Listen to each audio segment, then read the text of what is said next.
Hallo, welcome back to part 2 of Status Symbols. Now is the time on Du Digest from We Dance.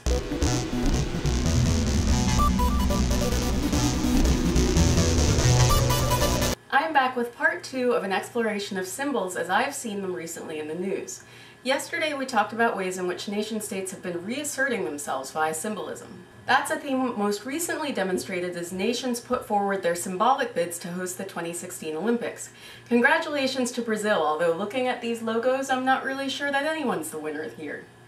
Today we're going to be looking at the us part of the status symbols theme, because I've also been digesting a bunch of stories this week that talk about how individuals are using symbols in culture, and I think it's a pretty interesting range, from appropriation to sublimation. And lots of other words that so I speak art history. I'm super cool. Our first few stories show the sophistication that people have gained when it comes to employing status symbols. Via social design notes, I came across this gallery of 132 posters for Green Iran.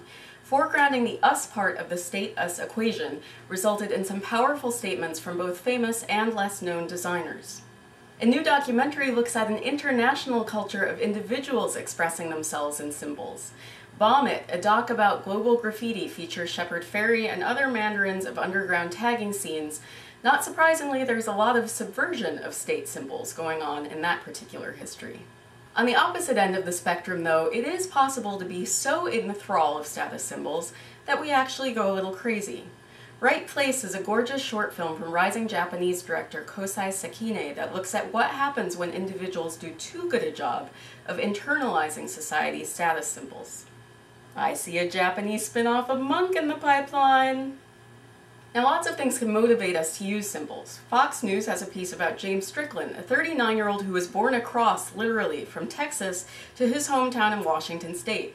Strickland claims he received a message to start on a journey of renewal. I don't think Jesus' symbol had wheels, but let's not quibble on the details. Finally, the New York Times has a blog post from columnist Nicholas Kristof about the successful symbolism of abolitionist movements in the 18th and 19th centuries. Kristof proposes that the iconic image of a slave in chains was a social status symbol for an age before social media and constant status updates. So if you haven't yet, update me on your status by leaving a comment or digging/tweeting this vlog post if you liked it. I will now sign off with the international symbol of goodbye.